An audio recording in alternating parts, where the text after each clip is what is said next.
and physical. And it's a thing that transcends in time. Like, it doesn't just end with confessing sins.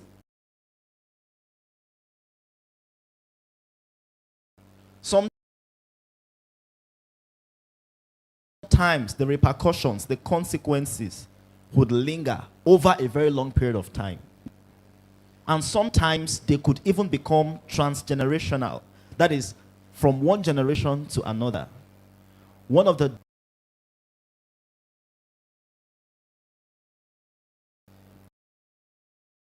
a case came to us. It was a case of a lady that was addicted to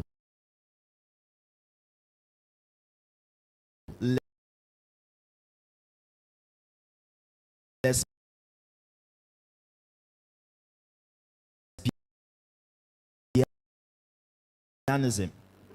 But our own addiction was not the normal one. Our own addiction was ancestral. That is ancestral lesbianism. It was in the family line. Our younger sister was suffering from the same thing. She was suffering from the same thing. Her father was dead already. At a point in time, the mother entered prison. In fact, we were the ones that needed to go look for money to bail the woman out. The elder sister also, from the school where she was rusticated. A woman that was more terrific than men, smoking and behaving like a crazy person, was the leader of the cult groups in the university. She was rusticated. And the whole family was severely messed up like that. But this was somebody that God wanted to use. This was somebody who had a future. This was somebody with a destiny. This was somebody that God was very, very much interested in. And so what happened? One of the days we were in church, and then we had drama meeting at the end of the service. And so I saw this sister going home. A voice told me, go, drag her back. Then I went. I dragged her back and told her to enter the meeting we had. She said she wasn't the drama minister. I said, don't worry, just enter. And so she entered and joined us. Now afterwards, we closed, all of us went home. Then in the evening, I received a message on my phone. The message was, Bro Moses, why did you do what you did? I said, what did I do? She said, why did you drag me back? I said, I just felt like doing it. She said, do you know that you just saved a soul? I said, how? She said that she had planned already that that day would be the very last day she would step her foot in the church. Because she was tired of everything. This life had messed her up. I mean, there was nothing working well with her and with her family. And so that was how we had an interview with her. And we got to learn all of these things happening. And from there, Jesus Christ rescued her. Our own deliverance wasn't a small one because this thing was ancestral. But eventually, God was able to deliver her from the strings and the chains of lesbianism. As I'm talking to you now, she's a pastor in Watchman. She's a pastor because in our campus fellowship, she's the campus coordinator of the campus fellowship. So she's the campus pastor of the fellowship. Watchman. That is what God can do to a soul. But this was somebody who was messed up. This was somebody who had said already that that was going to be the very last time she would step her foot in the church. See, the devil is. That is why you must rescue yourself this afternoon. Nobody will rescue you. It is you that will rescue yourself. You'll be your own rescue this morning.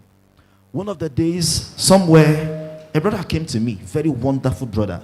This brother, he was highly gifted with choruses, the gift of choruses. Whenever he stands on the pulpit to sing songs, things would happen.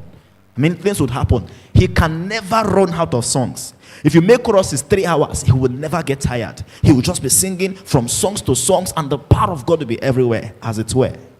And then one of the days, this brother called me and said, Bro Moses, I need to see you. I had to go look for him in his house. As he was saying the thing, his eyes were filled with tears. He said, do you know that after climbing pulpits and coming down, I go to masturbate? I have tried several things. I have gone for counseling. I have gone to places. I have prayed. I have fasted. I have tried. Yet nothing is working.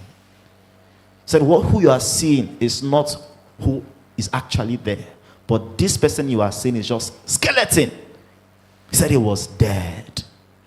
And so I told him what to do. It was not a small thing, but eventually God rescued him. Satan has messed up the lives of people. He has messed up the destinies of people. Destinies are crying. Destinies are crying. Bible said something in the book of Ecclesiastes, said, I have seen servants riding upon horses, while slaves are. He said, I've seen servants riding upon horses, and princes are walking barefooted on the earth. How does it sound like when the king of a kingdom is walking barefooted, when his own slaves and servants are the ones riding on his horses? Is this not an irony? It is a very, very huge irony. Another time I traveled to one of the states, and then I just felt a very strong impression to go and visit a sister somewhere in her family house. So I went to the family house. She was not around, only the father and the mother. And so the father told me to wait for her, but I was in a hurry. I was to travel back to the east the next day. That voice kept telling me, wait. I was in a hurry. I had to leave. And so the next evening, I think I'd arrived the east already. Somebody called me and was like, I learned that you came to my house and you did not wait for me. Yes, I said I was in a hurry. She said, you should have waited. If you could have waited, probably God would have used you to save me. I said, what happened? She said there was a boy in the street that had been pressurizing her for a very long time. For what? For sex. The boy has been saying, if you love me,